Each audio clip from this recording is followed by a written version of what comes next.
各位观众老爷们，大家好，咱们今天来聊个有点意思，又有点让人五味杂陈的话题。这事儿得从2015年那会儿说起，当时网上突然炸开了一个大瓜，一个自称叫是正义的人，实名举报了少林寺的大当家，也就是方丈释永信。哎呀，那举报信里的内容简直就像一部跌宕起伏的连续剧，说他这10年里变着法儿的找举报人要了700多万的好处费，还说他把少林寺的香火钱善款当成了自己的小金库，随便挪用。更劲爆的是，说他私生活那叫一个乱，不仅有好几个女朋友，连私生子都冒出来俩。这还不算完，什么买通当地的头头脑脑啊，一个人揣着俩户口本、2张身份证啊，桩桩件件都让人瞠目结舌。这消息一出来，好家伙，那舆论就跟开了闸的洪水一样，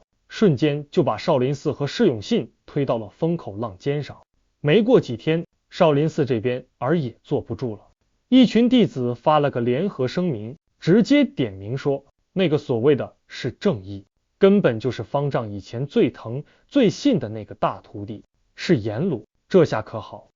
师徒反目的大戏正式上演。释颜鲁也不含糊，带着他的人马直接跑到北京开了个发布会，那架势就是要一天一个猛料，把师傅的老底儿全给揭了。事情闹得这么大，官方肯定不能不管啊，于是很快就成立了一个专门的调查组，进驻少林寺，开始查释永信的那些事儿。这一查就是2年，直到2017年，调查结果才通过官媒发出来，说是颜鲁举报的那些事儿呢，有些是真的，但有些呢又不是真的。这话说的就跟咱们平时打太极一样，推过来推过去，模棱两可，最后这事儿就这么悄无声息的过去了。是永信呐，还是那个稳坐莲花宝座的少林方丈？而那个曾经风光无限的大徒弟是颜鲁，却落得个被逐出师门的下场。这个在佛门里叫签单还俗，说白了就是把你开除了，以后你就不再是佛门中人了。说到这儿，大家肯定好奇，这个释永信到底是个什么样的人？他又是怎么一步步从一个无名小卒坐上少林寺方丈这个宝座的呢？咱们把时间的指针拨回到上个世纪80年代初，想象一下那个画面，一个才16岁的少年，穿着妈妈亲手缝的蓝布粗衣，背着一小袋早就风干了的红薯干，硬是靠着2条腿走了300多里地，来到了那个刚刚从历史的尘埃里苏醒过来的嵩山少林寺。那是一个深秋的早晨，空气里都带着一丝凉意，山门口的石狮子耳朵都缺了半边，门洞里挂满了蜘蛛网，透着一股子破败和荒凉。就在这时，伴随着一阵压抑的咳嗽声，一个瘦骨嶙峋的老和尚拄着一根枣木拐杖，颤颤巍巍地从偏殿里走了出来。少年一看，扑通一声就跪下了，声音里带着渴望和坚定，说：师父，我想出家。那个老和尚就是当时少林寺的第29代方丈，是行政。他伸出干枯的手，像抚摸一件珍宝一样摸了摸少年的头，声音温和地说：孩子，先吃饭吧。厨房的大铁锅里煮的是最简单的玉米糊糊，可那个少年就像饿了3天3夜一样，咕咚咕咚连着喝了3大碗。老方丈就坐在门槛上，静静地看着他，然后轻声问：出家可苦得很，你能挑水吗？少年噌的一下站起来，胸脯拍得梆梆响，说：能。那天下午，他就用一根扁担挑着2个硕大的木桶，摇摇晃晃地下山挑水去了。到了晚上，老方丈又把他叫到自己的禅房，递给他一本佛经，叫《金刚经》，这是一本在佛教里特别重要的经典。老方丈说：我的眼睛啊，不行了，你念给我听吧。当那个少年磕磕巴巴地念到那句应无所住而生其心，意思大概就是说，我们的心呐，不应该被任何东西困住，要活在当下，要通透。就在这时，老方丈笑了，他脸上那些沟壑纵横的皱纹一下子舒展开来，就像一朵朵在晚风中绽放的菊花。窗外的菩提树叶子沙沙作响，清冷的月光透过破旧的窗格子，在地上洒下了一片斑驳的光影，像一张网，也像一个禅意的迷局。这个少年俗名叫刘应成，老方丈给他取了个法号，叫是永信。那时候的少林寺惨淡的可怜，总共就20来个和尚，守着28亩贫瘠的土地，日子过得那叫一个紧巴。是永信出家后可没闲着，他就像一块海绵，拼命地吸收着养分。他去过江西的云居山，去过安徽的九华山，还去过北京的广济寺。这些地方在当时都是佛门重地，他去那里学习交流，开阔眼界。等他1984年再回到少林寺的时候，已经不再是那个懵懂的少年了。他开始帮助年迈的行政方丈处理寺庙里的各种杂事。他很有想法，也很有干劲。他组织人手去挖掘整理那些快要失传的少林武功秘籍，还成立了少林寺拳法研究会。老方丈的身体一天不如一天，咳嗽声越来越重，眼睛也几乎完全看不见了。1987年春天的一个下午，躺在竹榻上的行政方丈用尽最后的力气对身边的徒弟说：“去把永信叫来。”释永信匆匆赶到，老方丈颤抖着手指着旁边的一件袈裟，说：“这件袈裟是我当年在九华山受戒的时候，我师父给我的，现在我把它交给你。”他顿了顿，又说：“记住，别让院子里那棵菩提树枯了。”这话说的意味深长。菩提树在佛教里象征着智慧和觉悟，老方丈这是在嘱托他要守护好少林寺的根本啊。当天夜里，老方丈就圆寂了，也就是我们常说的得道高僧平静地离开了这个世界。那一年，释永信才22岁，就挑起了整个少林寺的大梁。他组建了少林寺武僧团，开始带着他们在全国各地表演，一下子就把少林功夫的名气打了出去。从那以后，释永信就开启了他大刀阔斧的改革之路。他办红十字会，做慈善；他办书画研究院，搞文化；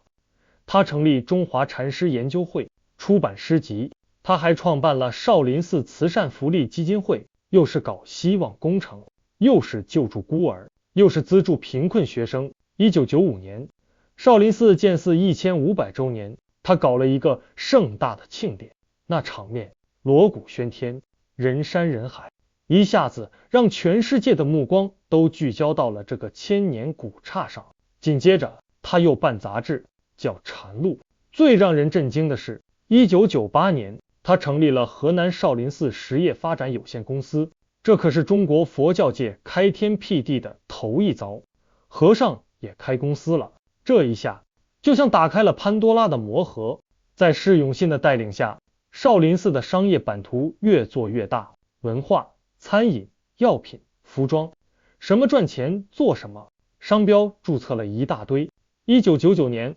，34岁的释永信正式成为了少林寺的第30代方丈，也是少林寺有史以来最年轻的方丈。他就像一个精力无限的 CEO， 创办少林文化研究所，提出一个叫少林学的概念，说这里面包含了哲学、心理学等等，听着就特别高大上。他还建了少林寺的官方网站，把分部开到了德国，后来又搞了少林书局，恢复了古代的少林药局，开发各种带着禅意的产品。他甚至还成立了少林影视公司，跟各大影视机构合作拍电影。到了2008年更绝了，少林寺直接在淘宝上开了店，做起了电商。他本人呢，也成了国家级的非物质文化遗产少林功夫的代表性传承人。这个头衔分量可不轻，是国家承认的功夫大师。他还当上了河南佛教学院的院长，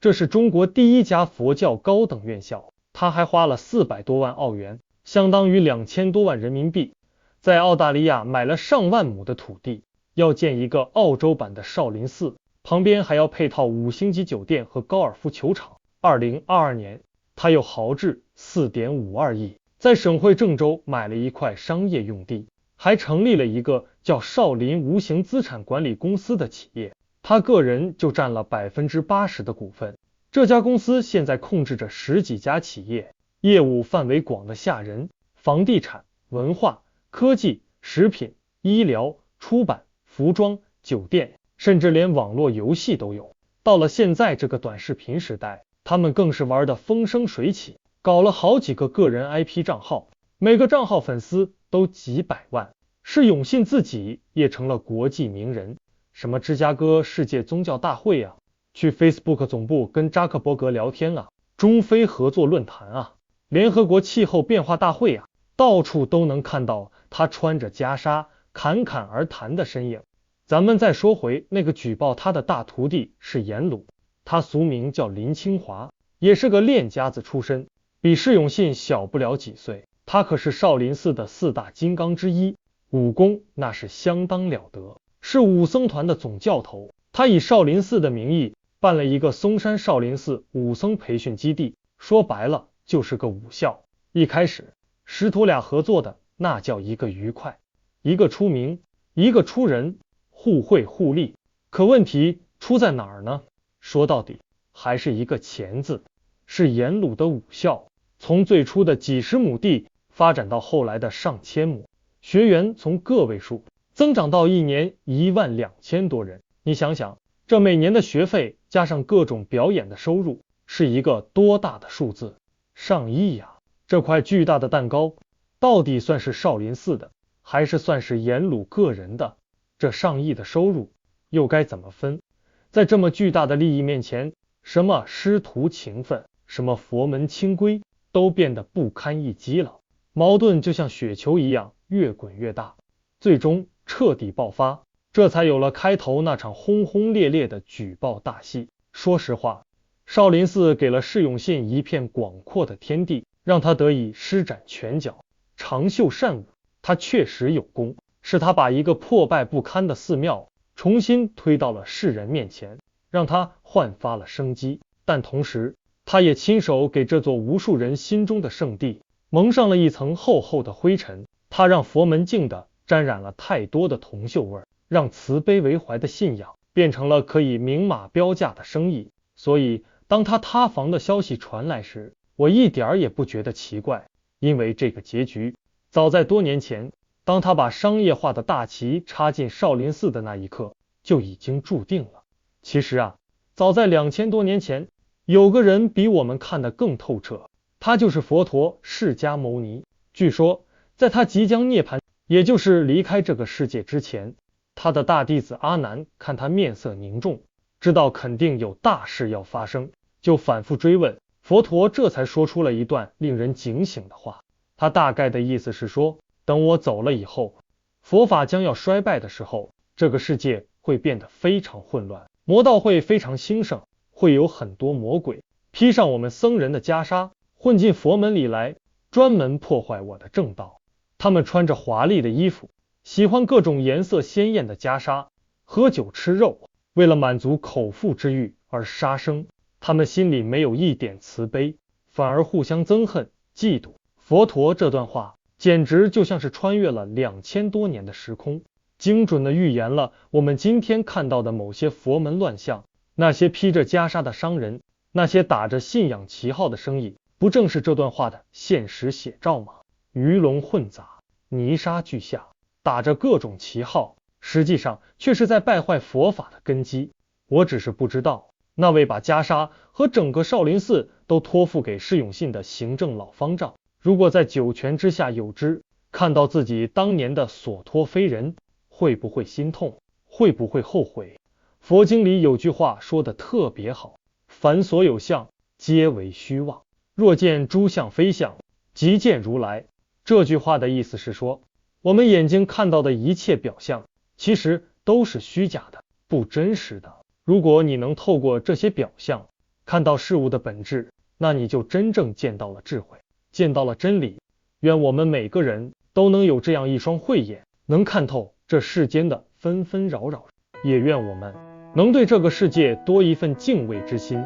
无论外界如何喧嚣浮躁，都能在自己心里留一片深情的净土，好好的活着，好了，我今天就讲到这里，谢谢各位。